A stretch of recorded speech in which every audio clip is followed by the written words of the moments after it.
Number 1. Narcy Novak. She lived a life that most people only dream about. Married to Ben Novak Jr., heir to a legendary Miami hotel fortune, she drifted through luxury as if it were her birthright. To the public, she appeared as the fiery and loyal wife of a millionaire businessman. Inside, their marriage was rotting with suspicion and silent rage. Ben was pulling away from her. Divorce was on the table. In Narcy's world, that meant facing total financial extinction. In July 2009, the couple headed to New York for a business conference. That hotel suite soon became the setting for a cold and carefully calculated betrayal. According to court testimony, Narcy let 2 men into the room while her husband slept. By morning, she was found in the hall, staging a performance about intruders that police didn't buy. Ben was dead. Narcy played the grieving widow, but her stone-cold calm raised immediate red flags. Detectives saw no signs of a break-in and no missing valuables. Her bindings were suspiciously loose, and financial records soon pointed to a dark motive. A divorce would leave Narcy with nothing, but as a widow, she stood to inherit millions. Phone logs tied her to the killers. Witnesses said she had offered them cash days earlier. Let's look closer at the evidence as the full picture began to emerge for investigators. It was cold-blooded and desperate.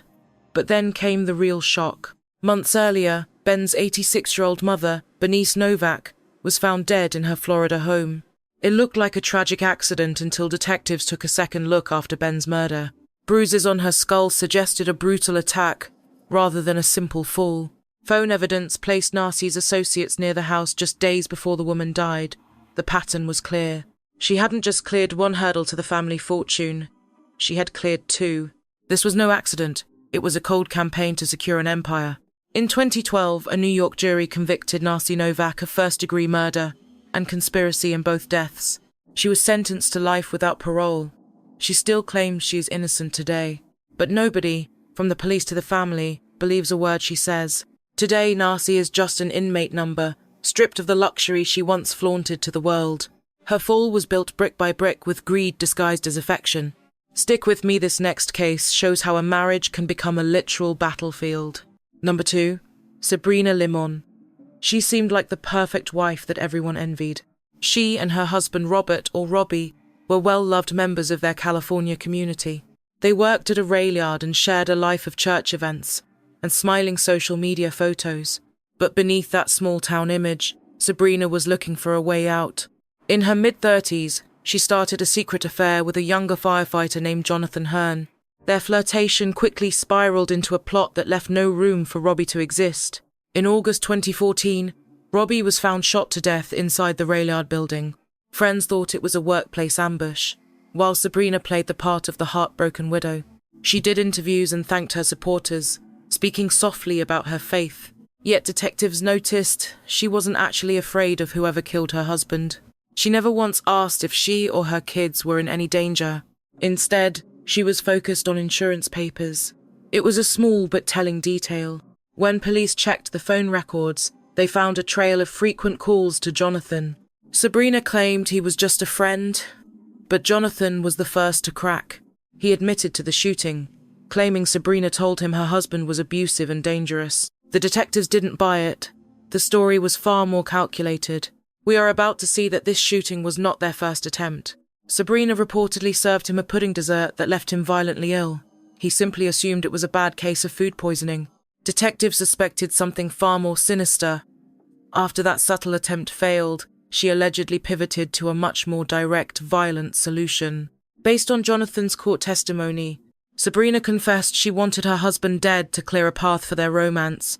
She reportedly framed the murder as liberation, not violence.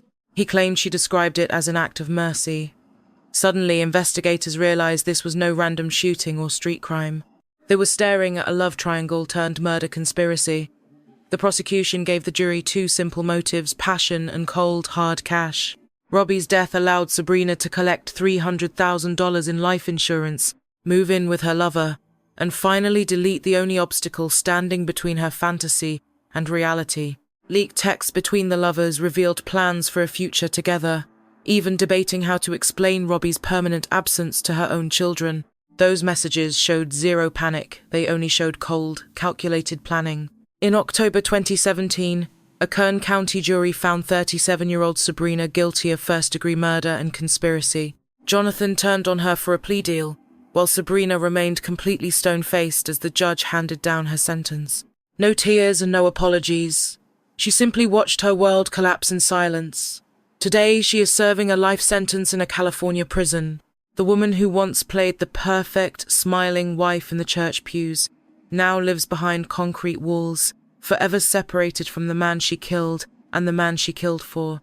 Her fall raises a truly chilling question. How many betrayals start with a smile? Let's look at case number 3, Denise Williams.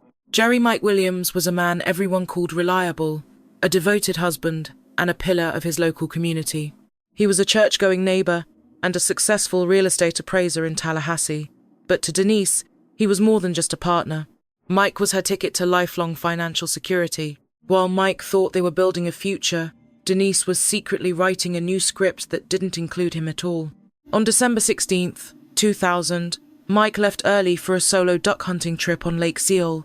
When he failed to return home, Denise reported him as missing. Search teams quickly located his empty boat drifting near the reeds. His shotgun was still sitting right there inside. Investigators landed on a likely theory. Mike had fallen overboard, and local alligators had simply made away with the body. It was a dark yet convenient conclusion. No remains meant no difficult questions, and without a body, Denise was free to claim the insurance money. An incredible $1.75 million spread across multiple policies Mike had taken out just before he vanished. The community mourned.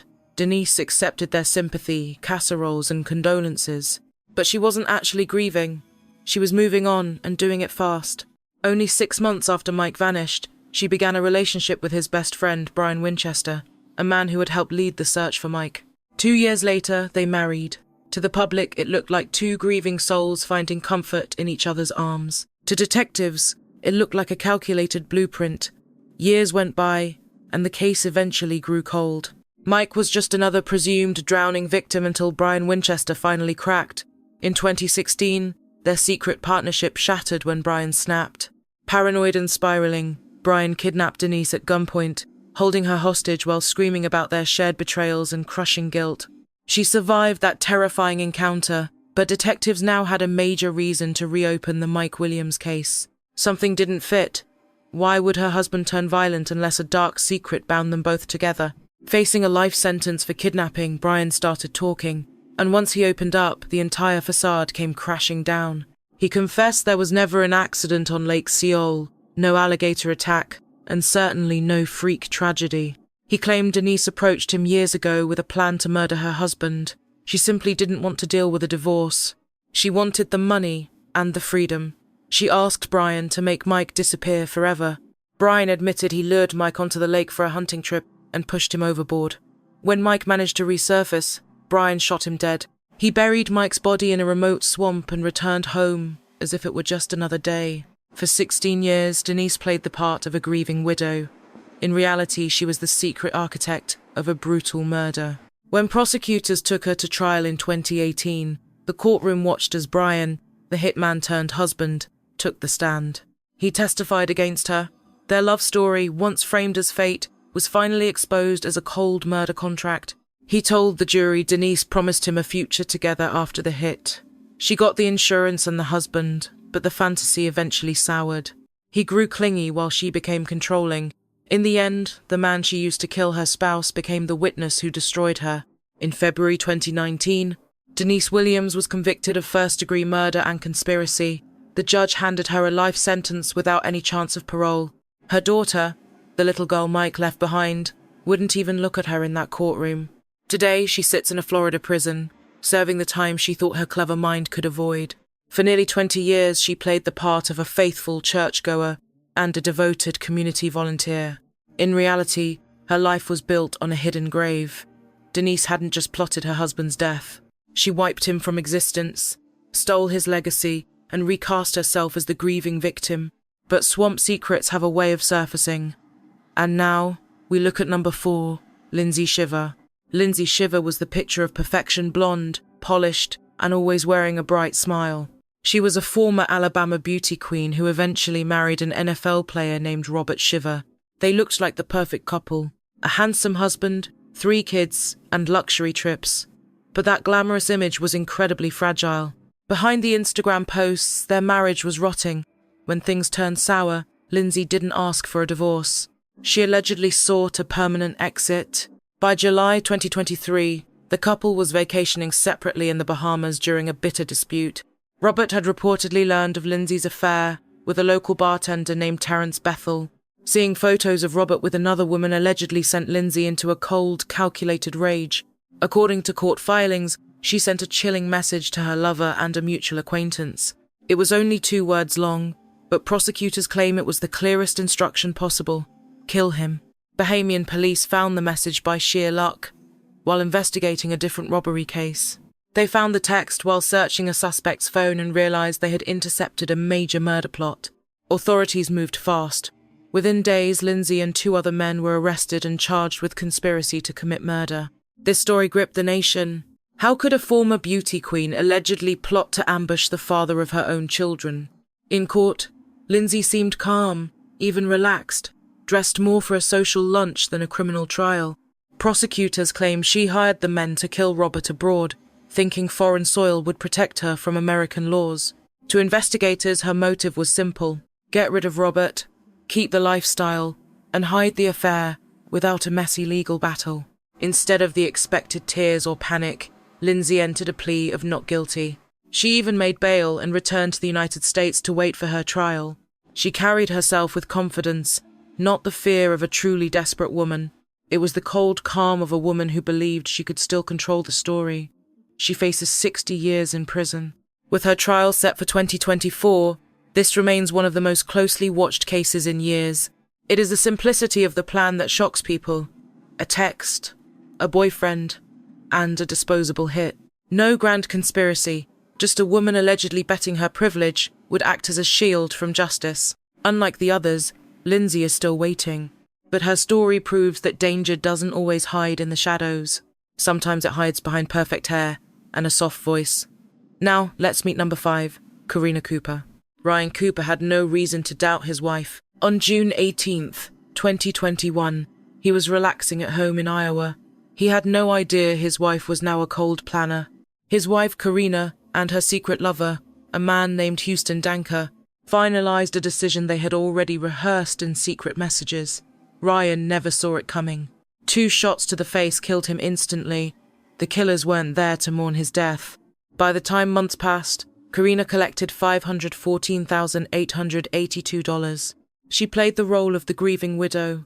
Authorities suspected she'd already moved on. Not with grief, but with the man who helped attack Ryan. Phone records later exposed a long string of Snapchat messages between Karina and Houston. They were filled with bitterness, not mourning. She hadn't lost a husband. Prosecutors argued she had simply removed a major inconvenience. Detectives traced the timeline. Karina played the victim, posing as a wife caught off guard by sudden violence. But forensics told a different story. Shot angles, no forced entry, and 0 panic pointed toward an inside job. It was staged from within. No intruder, no struggle, just cold betrayal hidden behind a mask of calm. The turning point came at trial when digital evidence exposed not just her motive, but her clear intent. Texts showed Karina was openly hostile toward her husband in the days leading up to his death. She felt trapped. Every message was a vent about her desperate need for freedom. Weeks after the funeral, she cashed a check for over $500,000. Insurance for a grieving spouse. Prosecutors said she wasn't grieving, she was cashing in. The jury didn't need much time to decide. In July 2025, they found 40-year-old Karina Cooper guilty of first-degree murder. She now faces a very certain outcome: life in prison. Now, Ryan's family is fighting a legal battle to claw back that insurance money. They're using the Slayer statute, a law ensuring nobody profits from a death they actually caused. Karina sits in a cell today, stripped of the fortune she thought was finally hers. She traded a husband for a payout and a home for a cell. There are many kinds of thieves. Some steal money, others steal time. Today, let's examine number 6, Celeste Beard Johnson. Celeste Beard claimed she started with nothing. By the late 90s, she'd completely rewritten her own history. She lived in luxury in Austin, married to a 70-year-old millionaire named Stephen Beard. He was a retired television executive who had built a massive broadcasting fortune. Celeste was decades younger, but she played the role of a grateful wife convincingly. Friends saw her as charming, affectionate, and deeply attentive to his every need. Stephen was so smitten he put her in his will, gave her gifts, and adopted her twin daughters. To many it looked like a love story. In reality it was a deal only she understood. Behind those mansion walls, Celeste was growing restless. While in rehab for depression, she met a woman named Tracy Tarleton. Their friendship quickly evolved into something much deeper. Tracy claimed Celeste whispered that her marriage was unbearable. She painted Stephen as a controlling, cruel man. Whether that was true is debated, but prosecutors argued her frustration wasn't emotional at all. It was purely financial. She didn't want freedom from Stephen, she wanted freedom with his money. On October 2nd, 1999, Stephen was napping in his recliner when a shotgun blast hit him. He survived the blast, but never truly recovered. As paramedics arrived, Celeste reportedly stayed eerily calm. Investigators noticed she rarely stayed by his side. She even left the hospital early to go shopping. At first, police were stumped. It looked like a random break-in, yet nothing of value was missing. Nothing was taken, only Stephen was targeted. The scene pointed to a deliberate plan, not chaos. The investigation finally broke when a tip led them to Tracy Tarleton. Under intense pressure, Tracy admitted she pulled the trigger, but insisted she didn't act alone. She told police that Celeste spent months conditioning her to see Stephen as a dangerous threat. Prosecutors later labeled this manipulative method as emotional engineering. She convinced Tracy that killing Stephen was noble. In court, Tracy remembered Celeste's chilling words perfectly. "I want him dead. Not gone, not divorced, dead." But the plot was even darker. While Celeste pushed Tracy to kill, she had another plan. She was simultaneously turning others against Tracy, whispering that the woman was unstable and dangerously obsessed. Prosecutors argued that Celeste didn't just want her husband dead. She designed the plan so that if caught, the blame would fall entirely on her lover. Sadly, Stephen died from complications of his injuries months later. Once the death certificate officially listed homicide, detectives reclassified the entire case. We now see how Celeste likely orchestrated the shooting just to inherit that wealth. Financial records proved it. She spent lavishly on cars and vacations while Stephen was still dying. That wasn't the behavior of a grieving widow. It was someone racing toward a finish line. Back in 2003, you and I watched as Celeste Bid Johnson stood trial for murder. A wealthy husband, a younger wife craving freedom, and a lover manipulated into committing the unthinkable. Tracy testified against her, and the jury decided quickly. Celeste was convicted of murder and sentenced to life in prison. Tracy received a much lighter sentence for her cooperation. Even today, Celeste maintains her innocence, claiming Tracy acted alone out of a twisted obsession. Her daughters once defended her, but they eventually turned after seeing the evidence. In interviews, they called her manipulative and cold. One daughter said Celeste wanted to be rich more than she wanted to be loved. Today, Celeste sits in a Texas prison, far from the luxury she once managed so carefully. This story is about control, seduction, and weaponized loyalty. She played the wife, victim, and mastermind. But when the performance ended, the final act concluded in handcuffs. Number 7, Linda Casuda Bigazzi. Let's look at how Pierluigi Bigazzi spent his career. A respected pathologist in Connecticut, he was known for his precision, discipline, and total devotion to science. To his colleagues, he was a quiet, brilliant man who spent his life figuring out how people died. When he vanished in 2017, no one guessed his own death was hidden beneath his floorboards. Police visited his home in February 2018 after the university grew concerned about his months of unexplained absence. They entered the house expecting to find an elderly man needing medical help. Instead, they were met with total silence. No response to knocks, and no movement. Eventually, they made it inside. The house was still and the air was stale. Down in the basement, investigators found what was left of the professor. His remains had been hidden for months. The woman who never reported him missing or noticed anything wrong was his wife, 76-year-old Linda Casuda Bigazzi. Prosecutors alleged that Linda hadn't lost her husband. She had simply kept him hidden. They claimed that during the summer of 2017, a domestic argument turned extremely violent. Investigators believe Linda struck Pierluigi repeatedly. Instead of calling for help, she allegedly chose silence. She hid his remains in the basement and continued living as if he were just away on business. But she did not just continue, she actually thrived. Records showed that after his death, Linda kept depositing his university paychecks into their joint account. All the bills were paid, the groceries were bought, and while vacations stopped, her comfort was maintained. Detectives said it was as if she removed a puzzle piece and filled the space with money. Neighbors saw Linda as private and distant. Some rarely saw her, while others thought the couple moved away. No one heard noises or smelled anything. The deception wasn't loud. It was methodical, patient, and calm. Linda only admitted her husband was gone once investigators confronted her with the discovery in her basement. Even then, she offered no real explanation. She claimed no self-defense and showed absolutely no remorse. She remained clinical and detached, as if describing a medical case study instead of her own marriage. Experts couldn't pinpoint the date of death because the concealment ruined the evidence, but the records told everything. Based on the finances and the lack of a break-in, prosecutors were confident in their theory. Linda had ended her husband's life and treated his death like an accounting decision rather than a tragedy. In March 2024, 7 years after his death, Linda pleaded guilty to manslaughter and first-degree larceny. The plea deal avoided a full trial, but it confirmed exactly what the state had suspected. She caused his death, hid the body, and lived off the money. Now, she awaits her sentencing. You and I have seen many cases, but Linda's story is chilling because of her absolute calm. She didn't run or panic. She organized, she planned, and she simply moved on.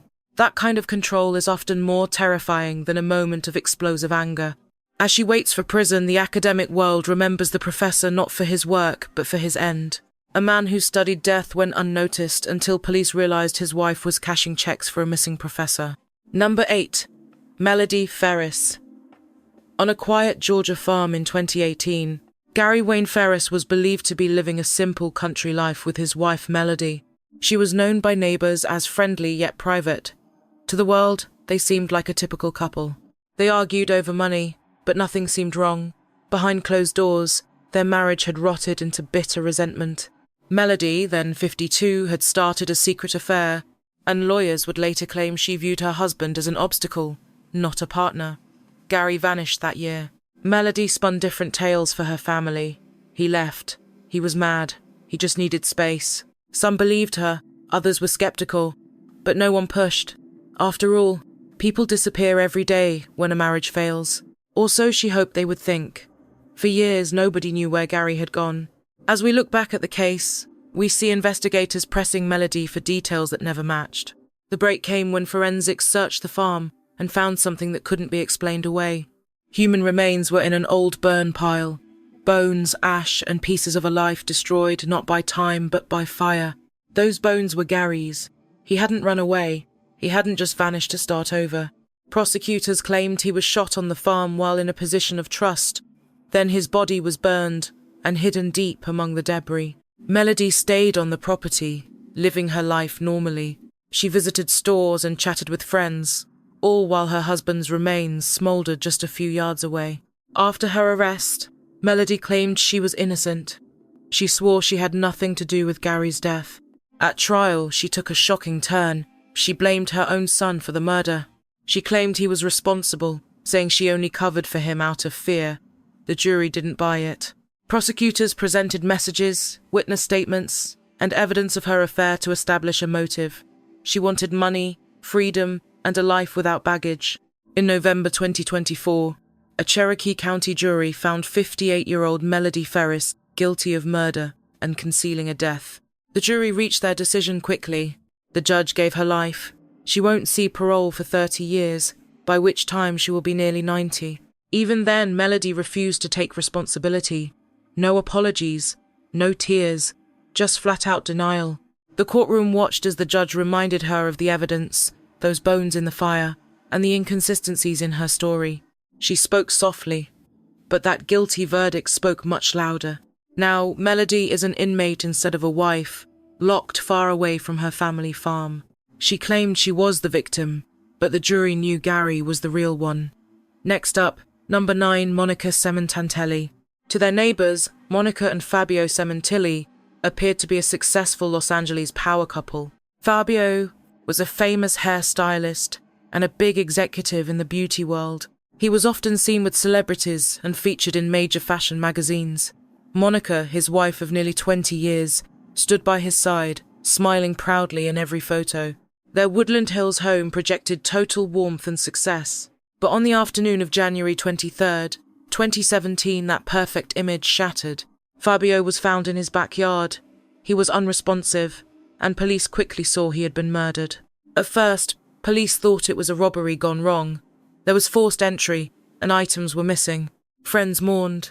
His colleagues held tributes. Monica seemed heartbroken at the wake, hugging guests and crying as she accepted their condolences. Photos showed her by Fabio's portrait, looking like a grieving widow, but the detectives weren't buying it. Something about the scene felt off. There was no real struggle, and the stolen items never turned up or were sold. One question remained. Why was Fabio the only target while Monica and the house were left alone? Let's take a look as a darker narrative begins to take shape. They found Monica was having a secret affair with Robert Baker. Their phone records showed constant talking. Records showed Monica would get over $1.7 million in insurance after Fabio died. The timeline started to click together. It could no longer be brushed off as coincidence. Detectives believe Monica and Baker planned the entire attack together. They staged it to look like a break-in. But prosecutors later argued there was never a robbery. There was only a cold-blooded plan. Evidence suggested Monica was the mastermind, the one who started the scheme and coordinated every single movement, positioning herself as a widow before the body was even cold. In April 2025, 8 years later, jurors decided in hours. 10 women sat in that jury box and unanimously found Monica guilty of first-degree murder and conspiracy. They didn't believe for a second that she had been manipulated or pressured by anyone else. Instead, the jurors saw a woman who orchestrated everything with calculated, cold patience. She waited until just days before their 20th anniversary to ensure the maximum emotional blow. At her sentencing in June 2025, Fabio's family spoke of betrayal, calling it a crime of performance rather than violence. They watched Monica weep in public while she knew exactly how he died. The judge handed her life without parole. Monica built a life with a man who trusted her completely, and the state argued she used that trust as leverage. To the world, she was a loving wife. To investigators, she was the cold architect of his death. Even today, she claims she's innocent, but the jury believed the truth wasn't in her tears. It was in her timing. Number 10. Maureen Rickards. Let's look at Canterbury, England, where neighbours thought Maureen and Jeremy were just a quiet couple. Nothing about their silent home suggested danger was lurking inside. But behind those hedges and closed doors, investigators say the marriage had devolved into something far darker and more sinister. Before he vanished, Jeremy reportedly suffered through escalating abuse, isolation, and constant physical intimidation from his wife. He never asked for help. Like many victims of domestic violence, he likely assumed he could endure the storm. He was wrong. In early June 2024, Jeremy simply vanished. Maureen told family he went abroad to clear his head. To others, she suggested he had taken his own life. She told these lies calmly, even sounding sympathetic, playing the part of the worried spouse left behind to pick up pieces. But while she spun tales of travel and depression, there was one spot she never wanted anyone to see: her garden. 4 days after the missing persons report, police arrived for a welfare check.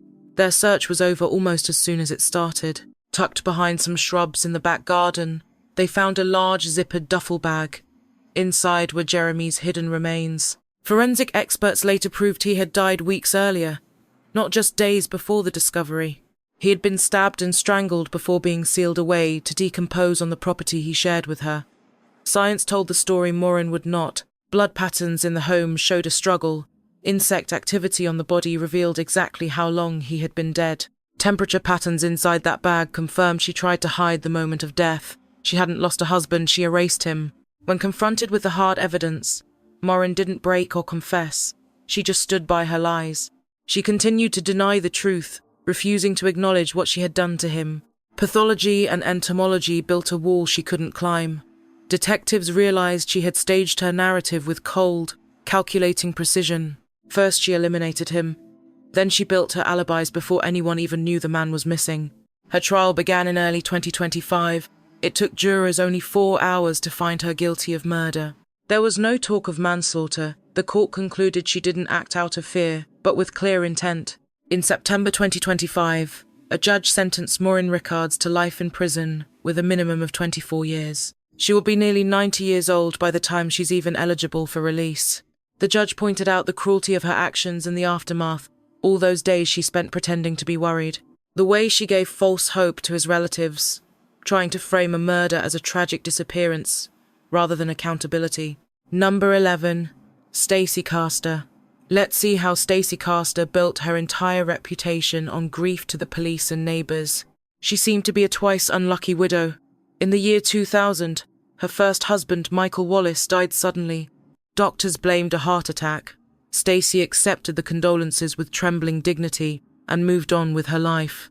Just 2 years later, she remarried David Castor. But by 2005, tragedy found her once again. David was found unresponsive in the house, slumped near a glass of green liquid that investigators first suspected was poisonous antifreeze. Stacy wept, insisting he took his own life after a battle with depression. 2 husbands, both gone far too soon. Some people called her cursed. Investigators were starting to call her something else entirely. During David's autopsy, toxicology tests confirmed he died from antifreeze poisoning.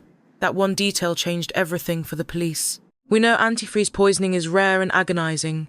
Stacy raised more red flags by skipping the funeral for immediate cremation. Suspicious detectives finally stepped in. They secured a court order to exhume her first husband, Michael Wallace. His remains revealed the same chemical signature. 2 men, poisoned years apart, both married to the same woman. As the net tightened, Stacy went on the attack. She didn't just deny, she tried to shift the blame. She claimed her daughter Ashley was suicidal and had confessed to killing both her father and stepfather. To sell the lie, Stacy produced a handwritten suicide note supposedly from Ashley, admitting to both of the crimes. It looked real at first, but then investigators noticed something off, shaky handwriting and grammar that felt far too mature. The biggest mistake of all was a specific phrase used in the note that neither husband ever said, but Stacy used it constantly. It wasn't a confession, it was a script. In August 2007, paramedics rushed to her home. They found Ashley unconscious and barely clinging to life. Beside her was a glass of medication mixed with alcohol. Right next to it lay a longer suicide note, fully detailing her supposed guilt in both murders. It was meant to be the end, but Ashley survived. Once she woke up, she denied writing a thing. She told them her mother had made her a drink that night. To investigators, it was the final piece needed. Prosecutors argued Stacy killed for money and tried to murder her own child to hide it. In 2009, she stood trial. The jury heard about the deaths, the exhumation, the antifreeze, the forged letters, and the staged overdose. They took little time to decide. Stacy Castor was found guilty of murdering David, attempting to kill Ashley, and forging evidence in Michael's death. The media labelled her the Black Widow and the antifreeze killer. Prosecutors offered a different description: a cold, calculating woman who believed she could manufacture a tragedy just to get away with murder. In 2016, while serving a 50-year sentence, she died in prison at the age of 48.